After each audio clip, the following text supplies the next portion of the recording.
In this video, we're going to go over the methods in which we can optimize our assets inside of Maya so they can be cleanly exported and later imported into Unity. So the first thing we're going to want to do is consider the position of these individual assets inside of our scene. Right now, if we exported these objects into Maya at their current position, their pivot points are going to be not so great. You really have to consider the pivot points inside of Maya for whenever they get put into Unity. So let's consider each individual object here. That floor is, let's go into our side view here. That floor seems to be centered. I like the position of this floor. Inside of Maya, it's going to be nice and centered, so we don't have to worry about the floor too much. Let's go and look at the wall here, though. As you can see, it's kind of cockeyed to the left. And let's just quickly hide some things real quickly. It's over here on the left. It's not centered. But do we want to just simply modify center pivot and snap it to the center of the grid? Well, we could do that. But I think we could do something that will make the working with the wall just a little bit easier. If we go ahead and consider that the wall will always be placed where the base will be on the ground, I think we can snap our pivot point down at the base of the wall and move it so it's in line with our grid here.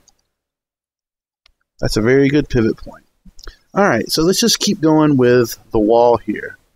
What we want to do now is we want to check the normal faces and in which way they're pointing.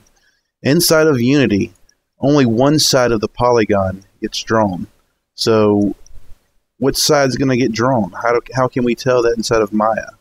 Well, there's two ways. The quickest way, and the way I like using, is going into lighting inside of your scene view, unchecking two-sided lighting, and the side that's black is actually the side that will not be drawn inside of Unity. So here we know that this side will be drawn, and it's just a nice simple way to check which way the walls will be pointing. And in some models you may have a face, let's just go ahead and reverse this. You may have a face where it's not pointing the right way and you'll have holes in your model. So always check the normal sides. And I just do that by turning off two-sided lighting. An alternative way is selecting your object, going to display, polygons, and going to face normals. And if we can zoom in, you can control the size of this normal here. I think by, well, I'll say that for another lesson. But you can see this green line right here pointing out in this direction and not pointing in the darkened side. But I like using the two-sided lighting. It's a little bit faster. You don't have to worry about those green lines. Alright, now that the wall is centered and we know the face normals are pointing in the right direction, let's freeze its transformation. We want to make sure our channel box over here is zeroed out. So we're going to freeze the transformation. And then just to make sure that our pivot point is right in the center of the map, let's go ahead and reset those transformations. Alright, great. So let's just go ahead and pretend that I've done those steps for every single model in here. Let me go ahead and hide this selection right here. And let's just continue with our wall. Let's pretend that I've already centered and frozen all the transformations for every single asset in my outliner right here. So what do we do next? Well, we're going to want to select every single asset in our scene and apply a Lambert 1 in our scene. We do not want to bring over the texture in with our model. I'm just making a few more tweaks to that model right there. We want to be able to control our textures inside of Unity. So we want this as plain and simple as can be. Alright, so apply Lambert 1 material, just the default grayed out material. We don't want to bring any textures in. Alright, so after we've went ahead and made all the textures default on our assets inside of Maya, let's go ahead and set our measurements in the scene to centimeters. That way, whenever we export into Unity, Unity likes centimeters. I think that's the default measurement. So I found that changing the settings inside of Maya to centimeters works really well when imported into Unity. So we'll go to Window, Settings and Preferences, and let's just go to Settings right here, and let's change it from feet to centimeters, and we'll save. Alright, great. You'll notice that the grid gets really small.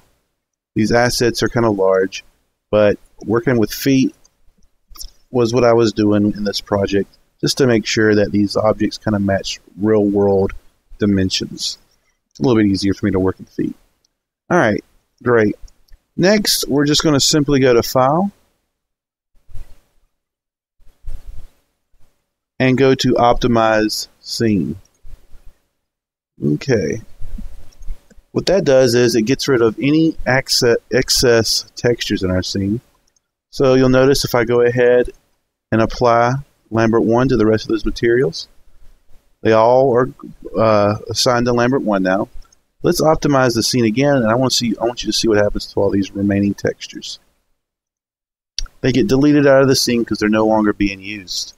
That's just another way to guarantee that everything in your scene is clean and ready to go for exportation. Alright, so what we're going to do next is we're going to go in and let's go ahead and just show all of our guys right here. And we're going to make sure in our outliner that everything is named logically. I have my ceiling, my floor flat.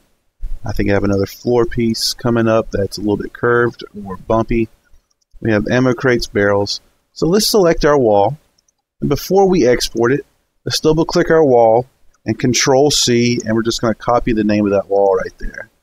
That'll come in handy when we're going to name it later. Next, we're going to highlight our wall and just our wall. Make sure you don't highlight anything else. See, I almost highlighted that camera right there. And we're going to go to File, Export Selection.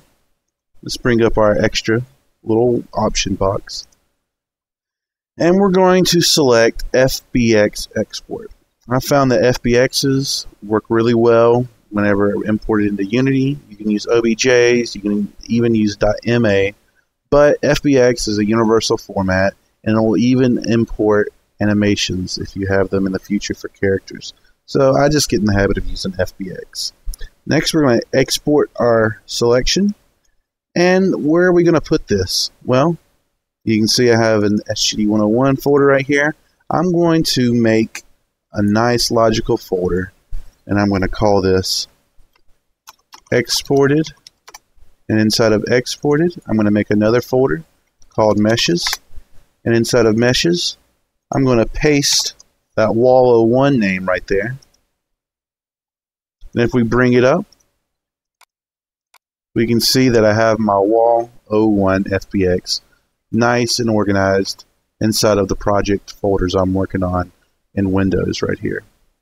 Alright, so just go over those steps, and you'll find that pretty much everything you export will be good and clean and ready to go. Thank you.